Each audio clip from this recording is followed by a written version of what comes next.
Hello, everyone. Thank you so much for joining, and welcome to our panel on growing your local community with a focus on LGSs. My name is Gil Valentat. I am the host of the Padawan Unlimited podcast, and I am so excited to have all of you join us, as well as these great panelists. If you don't know who they are, and they seem to be staples of the community, I'm going to have them introduce themselves real briefly. What's up, Star Wars Unlimited fans? It's Loopy at Late Night Gaming. I've been involved in this community since before release. Late Night was one of the channels that actually bridged Star Wars Destiny, which I knew and loved, all the way, and we're still doing content. By the time Unlimited comes out, we have a competitive team with a lot of guys playing over here. I am a community builder at heart, and I wanted to make sure to do this panel. I'll introduce my local here. Right next.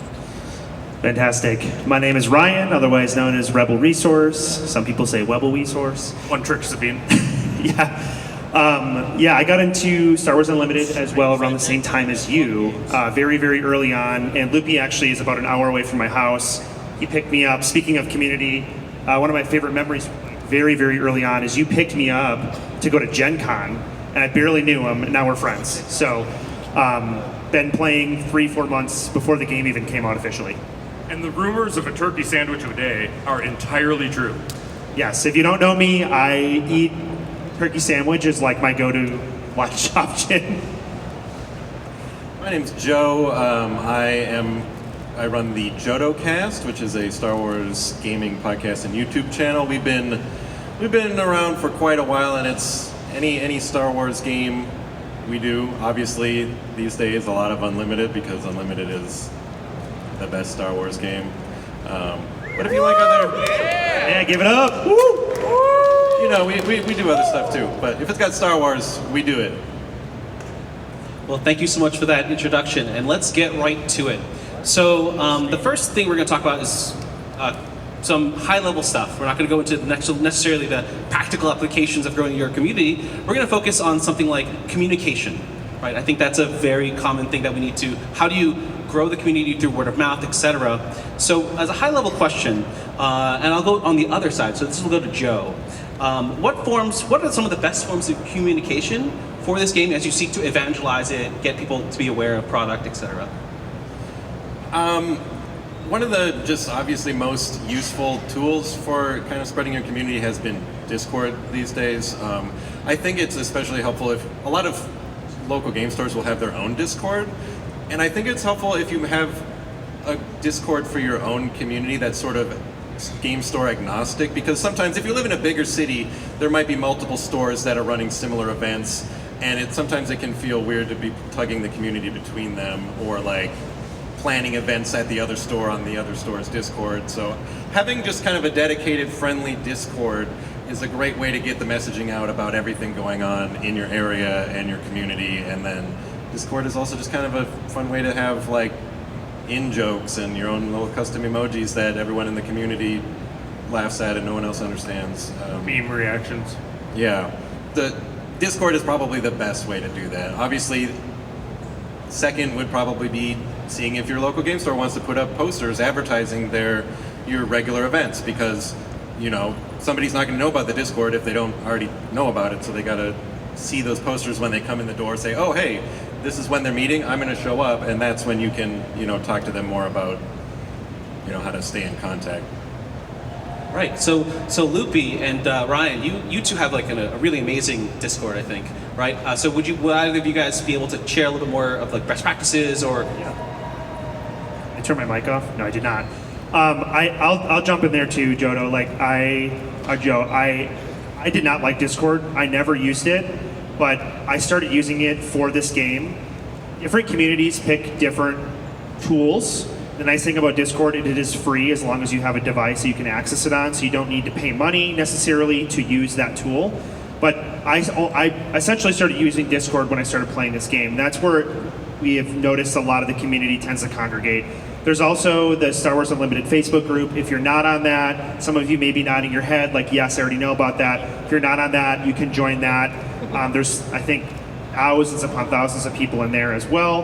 But that's the more macro. The Discords are really how you can create local community and kind of get people who are on Android, on iPhone, etc. on one tool, so you can have communication with them.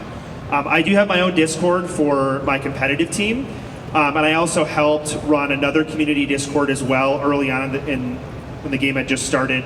That was completely free and open to everyone, and we had grown those to just kind of get people excited about when preview cards come out, talk about them. Whether you're playing Twin Suns or you're playing Premiere, we had sections that fostered all those types of communication for different interests in the game. So that's what I've been doing to foster community is online, and I also am very active at my local game store, which we'll get into a little bit later. So, by a show of hands here, how many of you are in a Star Wars Unlimited Discord of any kind? So, look at this, and all of us are. Now, before you put your hands down, everybody who's in a mod or admin capacity on any Discord, keep your hands up. So first off, thank these people. Woo! You know, so when you find information about events, you know, they're actually doing some work. I am the admin for the Wisconsin SWU Discord. We have about 500 people. Guess what permissions I had to start that community Discord from the state of Wisconsin? Did I ask FFG? Did I go up, ask the mouse? No, I actually just did it. And what I did is I knew like 4 or 5 people that were starting to, I'd actually met Ryan by that point with our infamous Sabine Red versus Yellow match. I think I knew you. But I then looked for somebody in the different communities. I actually live in the middle of nowhere, Wisconsin. That's the legal name of my Very city. true. I drove there. It's in the middle of nowhere. But It's a cows. yep, I got Madison, Milwaukee, and Fox Valley all around.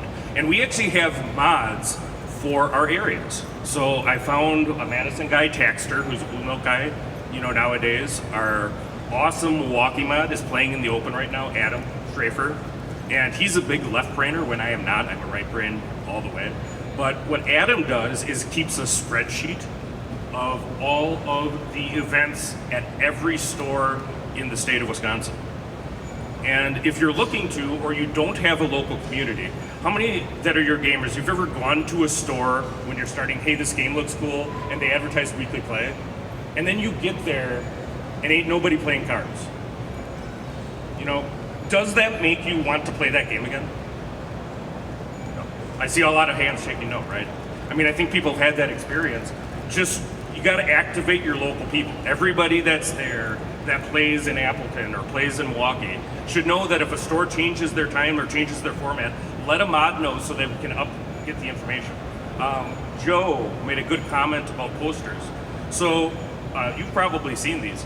We printed posters with the non-existent budget of the Star Wars Unlimited Wisconsin, but we just had a couple people chip in $10 for Staples.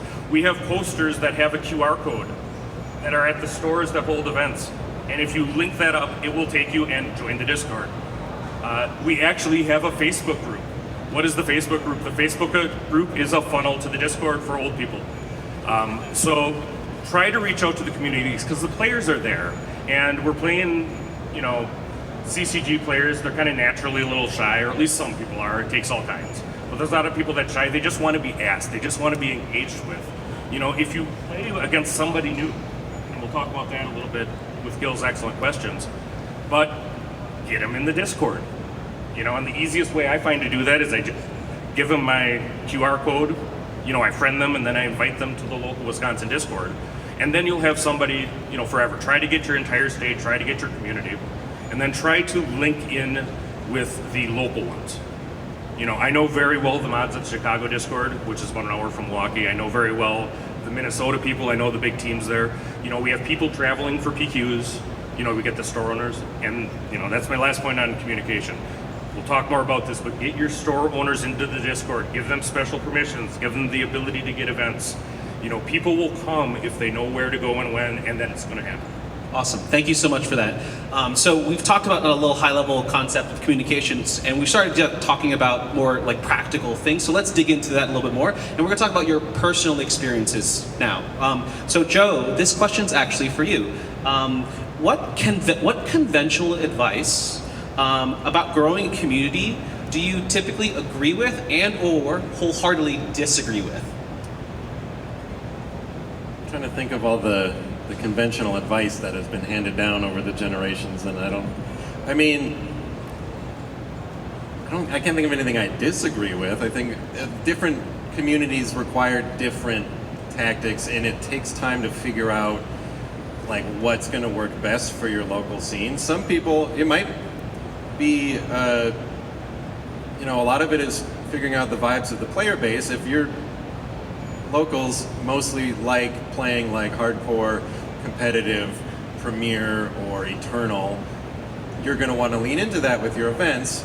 On the other hand, if everybody who shows up, they go, well, I just like, I want to have Chewbacca punch Darth Vader and play Twin Suns, you're going to be leaning the other way more towards casual events. And obviously most stores land somewhere in the middle where you kind of have a nice mix, but you need to remember that, all sorts of different people like this game for lots of different reasons. It is, it's called Unlimited, and there is a lot of different reasons to like it. Personally, I prefer Limited and Twin Suns. I know a lot of people are big into Premier and competitive, and finding ways to find that right balance in your community of what people like to do. Because if there's somebody, who doesn't like playing the hyper competitive stuff and that's all you do, you're going to lose that person and they might not pick the game up anymore.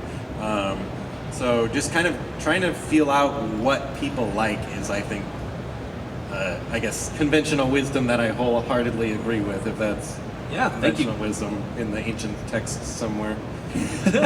Ryan, looks like you want to say something too. Yeah, I wrote down a couple things. We hear this, kind of a buzzword, but it can't be more true, and it's be inclusive. When you see a little kid come to a Star Wars event, welcome them when you play them, ask them what their favorite character is, maybe give them a card that's their favorite character. Try and make that memorable for that family or that little girl who's like trying to play the game. Because the reality is, we build the community, you build the community too. It's not just us up here doing all this stuff. You are a part of the community too. We can't just be handed it, right? So each of us have to do our part. And how many of us have gone somewhere, whether it's in a local game store or maybe even unrelated to trading card games in general, and someone is not very nice to you, not very pleasant to you, right? Treat people with kindness, because that will bring them back. If we want to have a bad community, we're responsible for that. If we want to have a good community that's inclusive, encouraging of all ages and genders to be a part of this game, that's on us to do that. And thank you. Entirely. And I will say this, between the Galactics this year, I know this is like not LGS, Galactics this year and last year, I'm seeing more diversity in the community, more kids. We need to get the next generation into this game as well, because we got to get them into the gaming too, right? We want to see the next generation continue to play this game. So be inclusive, treat people with kindness, and generally try and give people a memorable experience, right? It's not, don't stress yourself out about that, but if you're trying to actively be intentional and build a community, that takes effort, right? Again, if you're thinking to yourself, my local community is dead right now, you have to do something about it, right? You cannot just be handed that community. Right, and I will answer Gil's question, but before that, I have a wife that's playing the Open right now that plays, and I think it's awesome. We have a lot of women that play Star Wars Unlimited. I see some of them here from the ladies. I also have an 11-year-old son that plays Jack, and he plays at many events. And it is, to second your point, very important to be inclusive. I mean, people that bring maybe a little blue playmat to an event, what are you doing? People that, are trying so hard to win that they forget that this is a game that's supposed to be fun. What are you doing? And everyone that's playing that event is part of the community here. It is what you make it, right? And conduct yourself like you would want to be doing. I mean, everybody gets a little on tilt, but if you start using 4-letter words, keep in mind there's an 11-year-old sitting right behind you. Yep. And you are a role model for that child. And what we want to teach them is to play by the rules. And I know you have kids too, younger ones than mine. Yep. You want to teach them to play by the rules, respect your opponent, treat the other person that you are. People who run into me very often will say, thank you for, treating me as our interaction, whether it's online or whether it was in person, how they're, and you would be surprised at just what a little kindness will do. To answer your question, what's advice I don't agree with? If there's any Field of Dream fans, if you build it, they will come. It's not entirely true. You need to build it, and then you need to let people know that it's there and how to access it, right? And I think that's where this outreach comes in. And I hope that if a couple of you after this, that maybe don't have locals where you can go, I mean, literally within an hour of me. I live in the middle of nowhere, but I'm kind of close to everywhere. Within an hour of me, I have a local every single day of the week. And we have Premiere, we have Misty, which is pretty heavy Premiere. We have Battle Brothers, which does Twin Suns. We have different events. We had people kind of take the initiative and just put a Twin Suns Day here. Unintended. Yeah, right. I think that is actually something else to consider. I'm in a very similar situation where I am an hour drive from my local game store. And so I don't make it to every weekly play because that's a lot of driving, a lot of gas, especially these days. And so keeping that in mind, if you're in a more rural area or an area surrounded by rural areas, it's worth noting, are there people in the surrounding communities that want to attend, and what barriers are keeping them? Like, it goes back to, like, I try and always make it to the store showdowns, like the big events. I can't always make it to the weekly plays. So making sure you're scheduling those in a way that's, convenient for your out-of-towners too, because if you're from the United States, there's a lot of people who live inconvenient drive away, but are going to make the drive because they want to play this game and interact with their communities. And keeping that in mind, I think, is just really important too. Yeah, thank you for sharing your anecdotes. So let's I'm going to put this all together and give an example of what I think was a really good communication, good idea that also talks about inclusivity. So I don't know if anyone knows, but there's an all-women's Discord for Star Wars Unlimited called Night Sisters. So shout out to the Night Sisters for being on it. That is an example of growing the community around different parts of demographics. It's highly successful. I think within the first week they had almost 100 Discord members, which is really cool.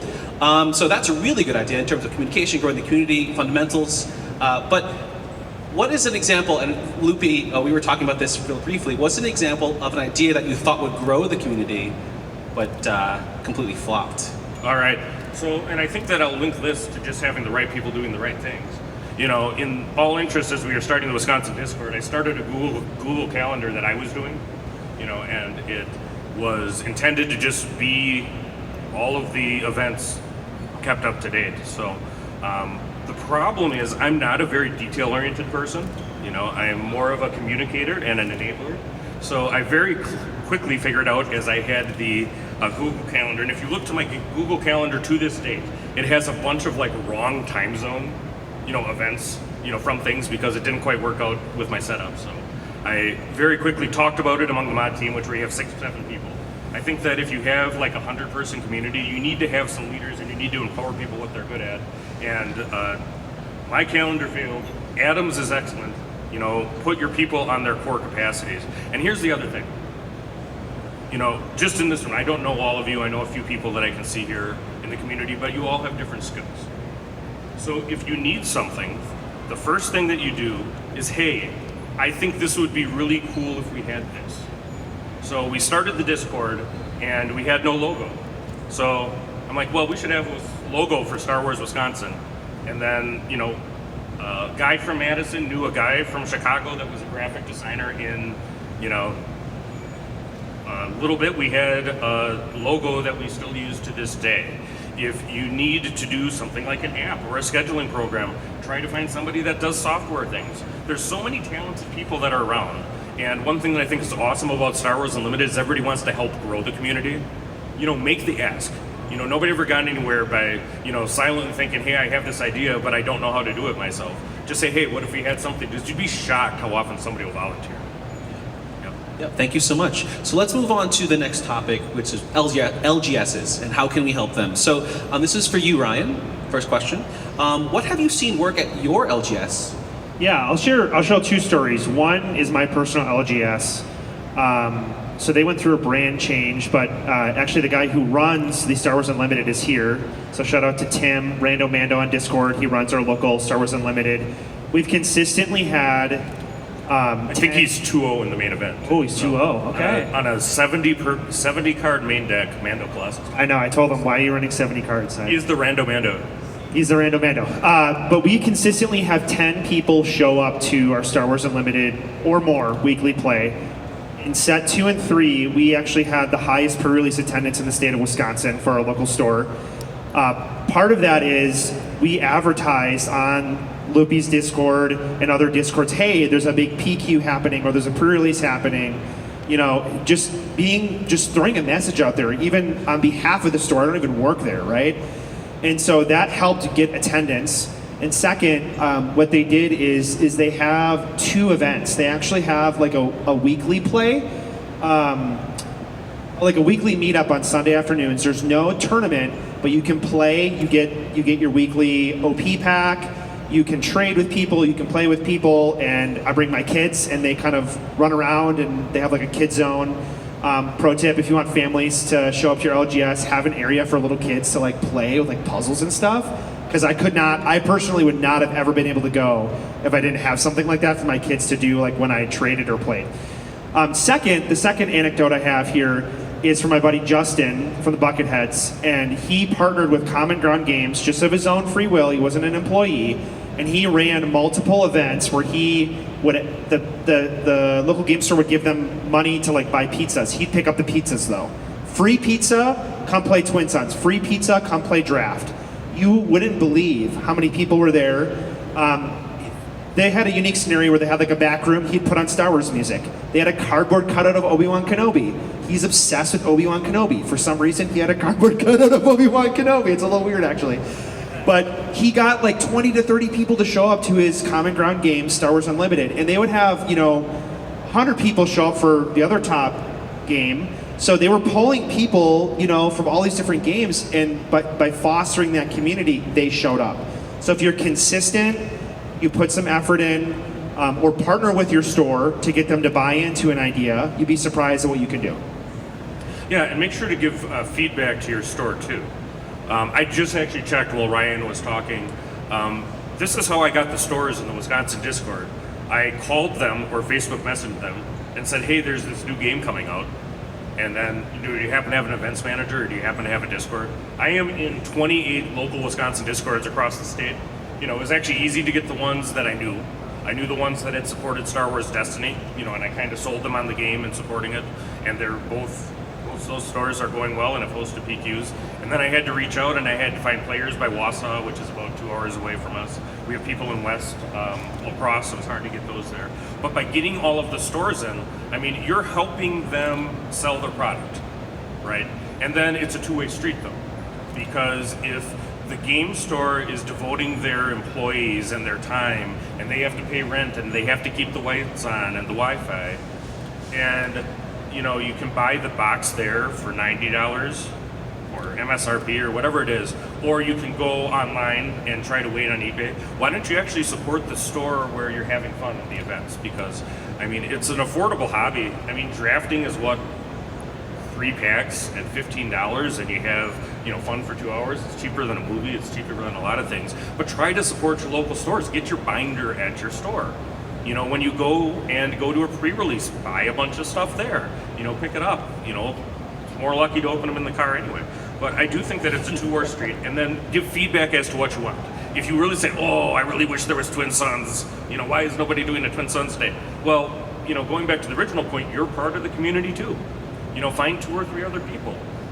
On locals, when I leave to locals, you've seen this a couple of times, we have 3 in our family, because my wife and my son are almost always there. I have a 4th daughter that is able to play Star Wars Unlimited, but senior in high school, so she's much more rare attendance. But we will say, hey, we're headed here, now I have to drive an hour, so it's there. But that also tells people that, hey, we're going to be there, this is going to happen, and this is what we're going to do.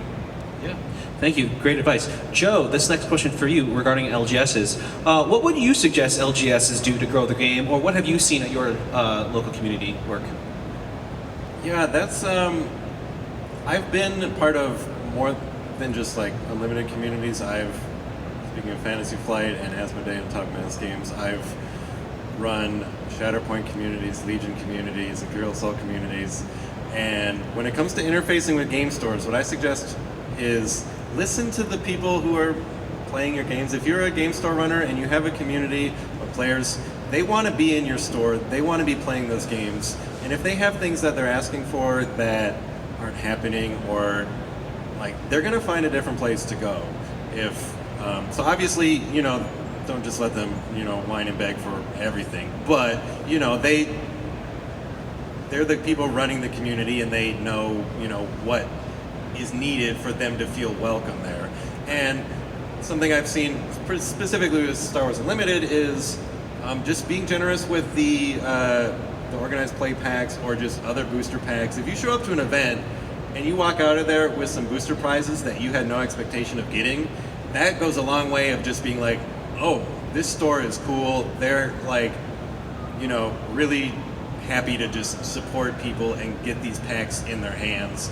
And they're going to be more likely to come back. And it's going to be a more fun place as a community to get there, because it's also fun just to watch your friends open these packs.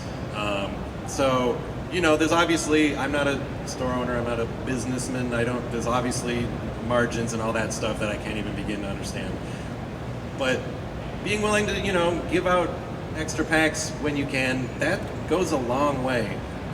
Having a nice, welcoming space, that's just more of a game store thing in general. But if you don't have the table space or the good chairs even, that's, although those things are worth considering. But really the big thing that sticks out to me is always, a lot of it comes down to prize support, and it's whether it's, the value people are getting in for the money they're paying for events, because those events can't always be free.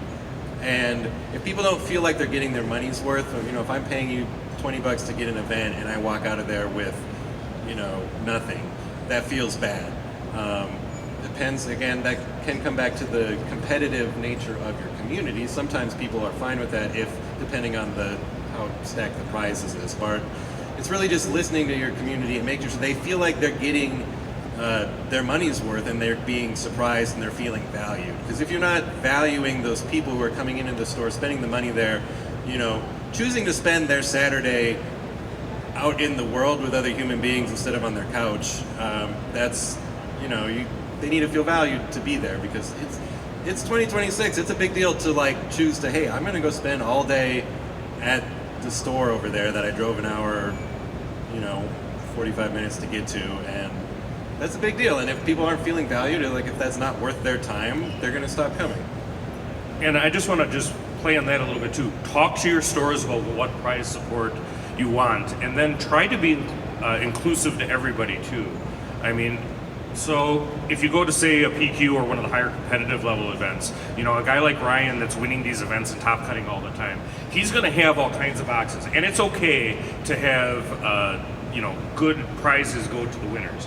But it's also good to have some door prizes. My 11-year-old is not the consistent top cut person, but if you raffle a few things off and make it fun, he just lights up, and you want to come back. Sometimes the people that don't consistently get, all the way up in the line, try to do something for them too. Have some participation, and then, talk about it. Talk about what the right balance for your store is between, the buy-in or what you're planning to be at the event, be it nothing, or be it, you're doing drafts and then it's going to be packed for win. Make sure that it's fair and that it's what your community wants, because everybody likes to go somewhere and feel like they earned something, right? And everybody likes a chance to win. Yeah, and I'll jump in there and just say one last thing that'll bounce off of this, because you might remember this. There was an event, won't go into details, where there wasn't any prizing, and a lot of people came from out of state. And this was actually my original local game store. And the entire community responded, my local community responded after everyone was over 1,000 people on Reddit upvoted a bad experience they had. Sometimes it's okay to be maybe this local game store can't support this game. That's okay. Maybe there's if you I know some of us might live in more rural areas, but maybe a different game store is better for Star Wars Unlimited. It's okay. Maybe that game store is more focused on sports and other TCGs. And that's okay. Also, don't try to force something that's not working. Try to go somewhere that's going to work with you instead of maybe work against you, per se. Yep, and to contrast that, I know exactly what he's talking about, and I won't name names there. But then we had another PQ where, to their credit, I think they gave door prizes to everybody. But the prizing had a lapse that they just didn't think about, to where the top 4 to 8 didn't get anything really extra. Well, that was communicated to the store in a productive way. The store owner talked about it, and they actually gave additional carbonite packs. I know one of the people opened them today from that PQ. So some of the store owners will respond to feedbacks, but give the business an opportunity to work with you, and see what happens when you do productive feedback. If that doesn't work, I mean, there's going to be other game stores around, and it's all different kinds for all different types. They may have different priorities. They may be more a board game store or whatever, but try to find one where everybody is going there and feeling like they had a productive, fun time, at their event, at their local. Yeah, thank you guys for sharing that. So we've covered some high level topics, and we're going down to the practical steps. We spread the word with communication. We talked about prizing and how people might come in through the door, but if they're a new player and they're in the door, what makes them stay, right? If we're going to talk about new client onboarding, new player onboarding. So this question is for you, Joe. Actually, if a friend wanted to try SWU, or just anyone who's new, what would you do to help them play the game? I think you had an anecdote you might want to share about that. Yeah, I've got a couple things. One of my favorite things to do, just because Star Wars games are. If anybody can tell me any character, I can spend 2 minutes thinking and tell them what Star Wars game they should be playing. These days, it's almost always unlimited because there's so many things in this game. It's unlimited. Yeah. One thing that we did, so I mentioned that we live far away from our local game store. We do live in a town that once a year puts on a gaming convention by its students at the local university, which is actually really cool for the scale of it, how many people come out. And what we did, I was like, well, a lot of these kids play other games. I don't know if they're that interested in this one, so let's see what we can do to pull them in. And I said, we're gonna do a pre-release because it just happened to be over pre-release weekend, which is also a great way to start people because you can jump into a pre-release with literally nothing else. If you own nothing in the game, you can buy a pre-release kit and you can start playing. So I set up a pre-release tournament, and in addition to that, one of the things that we run into is you get a lot of bulk extras when you're in this hobby. And what to do with those is always a different solution for different people. And what we did, we went in our basement and we crafted a bunch of 30 card decks out of all of our extras. We had some friends of the show send in, they mailed me some decks, and I had a huge stack of 30 card decks that I put in these nice little card wrappers of leader deck, and then just a 30 card deck. Some of them had rares, some of them had foils, so there's probably some kids out there who got excited by finding those. And at our tournament, I said, you can buy the pre-release kit from the store over there and play with us, or you can use one of these decks that I made. I made sure everybody participating was chill with that. They were. And also, we just had all of those decks out just for free. I said, free, take one. Here's a QR code for our Discord. A lot of people, especially a lot of people with little kids, they were so excited to grab that. A lot of people took 2 decks because they were going to go home and play that together. People go, oh, there's Princess Leia, I'm going to take that one. Had a lot of fun putting those decks together, making sure, this isn't just random cards. I feel like these decks are probably at least somewhat functional as a starter deck. And so we had some players play with those decks in our pre-release, and it was the first time they played. They had a lot of fun. A lot of other people just took those home, got those in their hands. And I know there was a few people who showed up at our locals who had, got into the game from that. So I've been meaning, I'm going to be doing that again this year. I think it's a great way to try and sort your bulk. It's a fun kind of weekend activity. If you like deck building and sorting your cards, it's a good way to reduce your bulk, sort your decks, look at your cards, and then get them into people who are going to appreciate them more, because a little kid who's never played is going to value that, 30 cards of bulk a lot more than you are. So I think that's fun. It's a really great way to get people into the game. It turned out really fun. A lot of people enjoyed that. Yeah, absolutely. I always, when I'm with locals, I always carry starter decks with me. If I'm just playing Premier at West Bend or Madison, and I run into somebody that's there for their first time with a friend, I don't want to play my sweaty meta deck that I brought to play against my teammates against them. I want to have a fun time and play Luke versus Vader. Or I've actually now upgraded to Luke versus Palpatine. I went from set 1 all the way to 8, for the decks that I bring with me. But, I mean, that's going to be a more fun experience, right? And do you really need to, run it against this person that just bought in and is playing their favorite character? Do you really need to have that win? And I've had some of those people, challenge me. And, you get into a nice close games. All of the spotlight decks, all of the starter decks are balanced against each other. They're not balanced against the newest, creation from the people that are playing a couple of doors down there. And just be inclusive. If you have somebody that your friend says, "Hey, I'd like to see what you're doing all the time, Loopy," go with them. Take them to the event.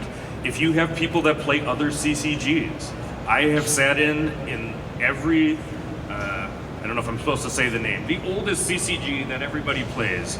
I have 4 friends that I grew up with in elementary school that still play that game where you draw 1 card a turn. And I have sat in many drafts with them and filled out their pods where they keep the cards. Guess what I brought to the draft day? I brought a box of Star Wars Unlimited, to them. I'm like, hey, check this out. And anybody that is like a near pro gamer, that they're doing things, they're gonna like it and they like the mechanics. And it's a fun, fundamental game.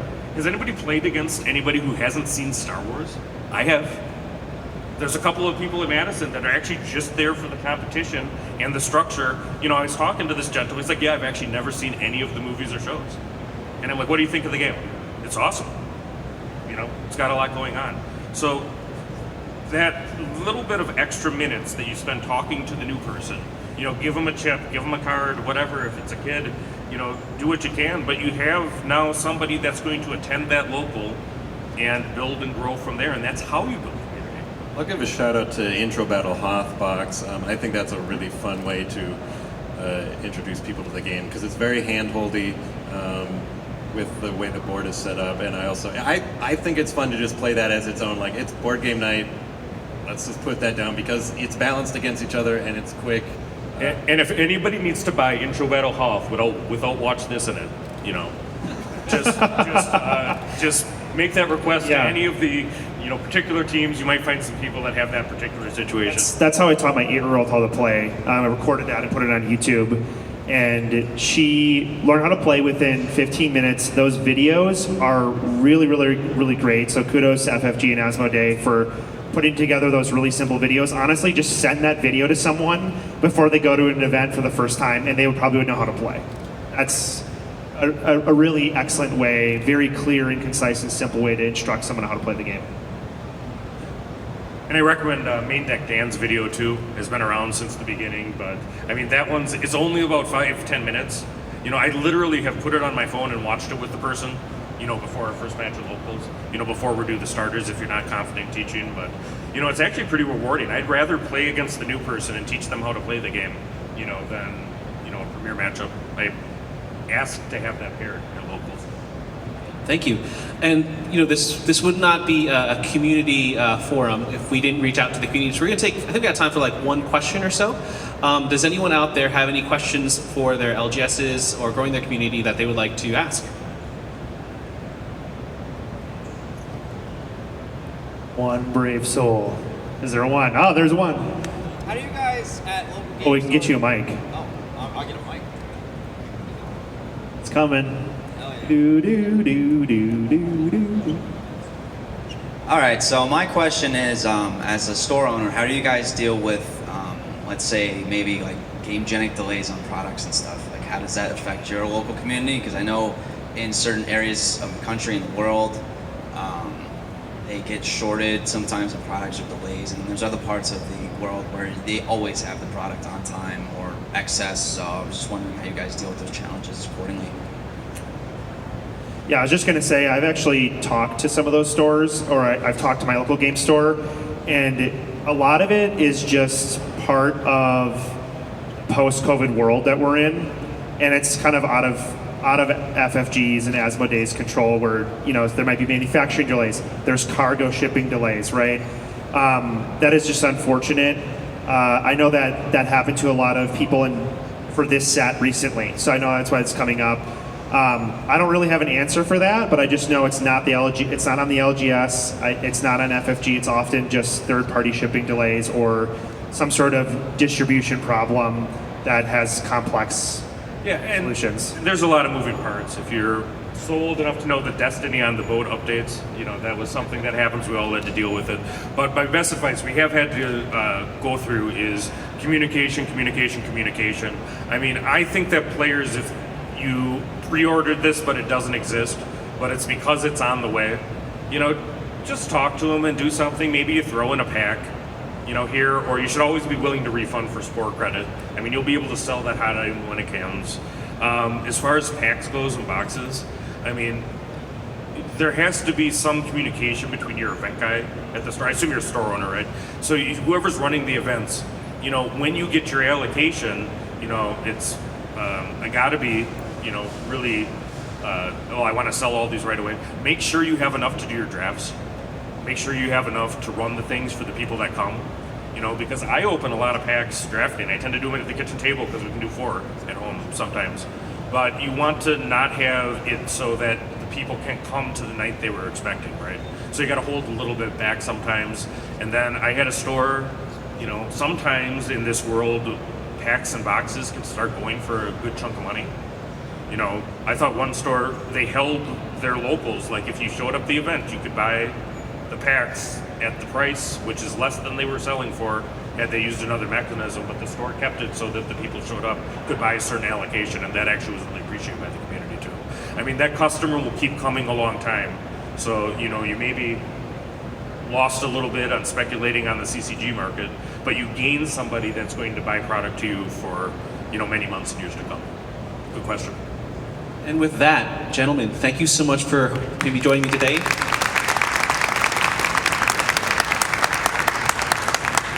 And also, more importantly, thank all of you for participating in Star Wars Unlimited, coming to our panel. Really appreciate you, and I hope you have a great rest of your event.